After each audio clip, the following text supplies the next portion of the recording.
یہ اس بات کا ثبوت تھا کہ ان کے مرنے کے بعد بھی کسی نے اس گھر میں قدم نہیں رکھا تھا۔ نیچرل ڈیتھ کی پاسبلٹی سب سے زیادہ سٹرونگ تھی کیونکہ لاش پر کسی بھی طرح کا ایکسٹرنل انجری نہیں تھی، کسی طرح سٹرگل کے نشان نہیں تھے جس سے یہ کہا جا سکے کہ کسی کرائم کرنے کے دوران یا کسی لوٹ پاٹ کرنے کے دوران یہ سب کچھ ہوا ہو۔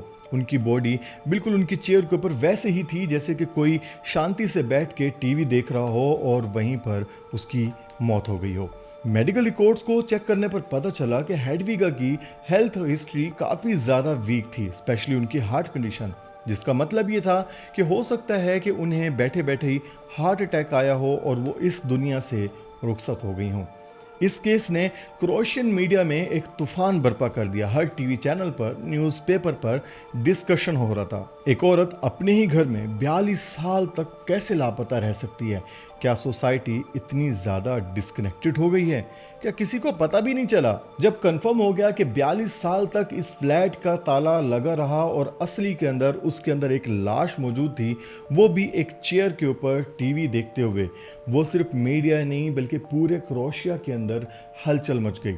نیوز پیپر میں اینکرز سے لے کر کالم رائٹرز تک ہر کسی کا ایک ہی سوال تھا کہ آخر ہیڈویگا گولک کے ساتھ ایسا بھی کیا ہوا کہ وہ اپنے ہی روم میں 42 سال تک مردہ پائی گئیں؟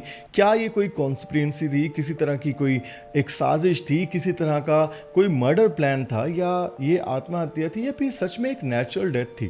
تو پولیس کی فائنل رپورٹ آنے کے بعد انہوں نے کچھ اس طرح سے کنفرم کیا کہ ان کا کوئی کلوز ریلیٹیو نہیں تھا جو ان کے ریگولر کانٹیکٹ میں رہتا، تو ان کی غائب ہونے پر کسی کو پریشانی ہوتی۔ ان کی لائف میں کچھ دوستوں کا ذکر تھا لیکن وقت کے ساتھ سب رشتے مانو ختم ہو چکے تھے۔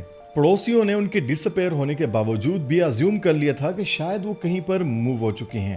تو اتھارٹیز نے یہ بالکل کلیئر کر دیا کہ کسی بھی طرح کا فاؤل پلے نہیں کیا گیا اور ان کی ڈیتھ نیچرل کاز ڈکلیئر کر دی گئی تھی۔ لیکن یہاں پر پہلا ایموشنل جھٹکا لگا، وہ یہ تھا کہ کسی نے ان کی تلاش کرنے کی ضرورت تک نہیں سمجھی۔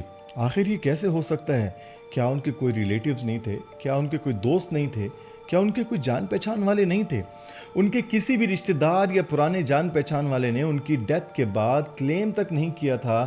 کوئی بھی ایسا نہیں تھا جو یہ بولے کہ یہ میری جان پہچان کی ہے؟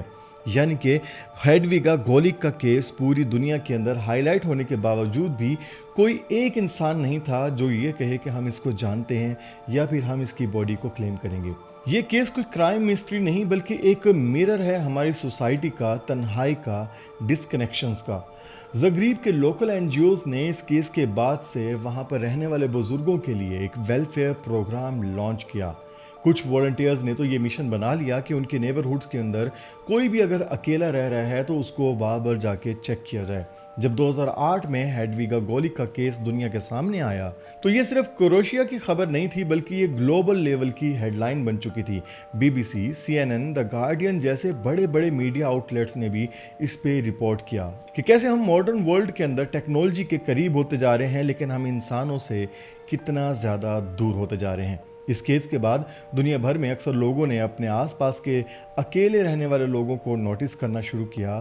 پریکٹیکلی یورپ کے اندر، امریکہ میں بزرگ لوگوں کے لیے سوشل ویلفیئر پروگرامز کو بوسٹ ملا۔ کچھ جگہوں پر تو نیبرز چیک ان پروگرامز بھی لانچ کیے گئے جہاں والنٹیئر ویکس میں ایک مرتبہ اپنے اسٹریٹ یا اپنی بلڈنگ کے بزرگ لوگوں سے کانٹیکٹ کرتے تھے۔ یہ کوئی انوکھا کیس نہیں تھا، اسی کے ساتھ بہت سارے ایسے کیس ہسٹری میں ہو چکے ہیں جو کہ انسان کو حیران کر دینے کے لیے کافی ہے۔ جیسا کہ 2006 کے اندر لندن میں ایک عورت کی لاش اس کے فلیٹ سے 2 سال بعد ملی، اور وہ بھی صرف اس وجہ سے کہ انہوں نے اپنی بلڈنگ کا رینٹ پے نہیں کیا تھا اور ان کا ٹی وی تک چل رہا تھا، لیکن کسی کو بھی ان کی موت کا پتہ نہیں چلا۔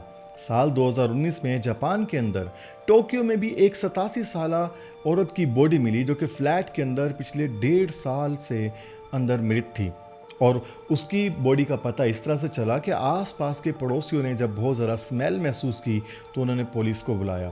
ان سب واقعات نے ایک ہی بات کو ثابت کیا ہے کہ تنہائی کی موت انسان کو پہلے ہی مار دیتی ہے۔ اپنے آس پاس کے لوگوں کا خیال رکھیں۔ اگر آپ بھی جاننا چاہتے ہیں، پاکستان کی ایک ایکٹریس حمیرہ اصغر، ایک ویل نون فیس، وہ بھی اپنے فلیٹ کے اندر اسی طرح سے مری ہوئی حالت میں پائی گئی اور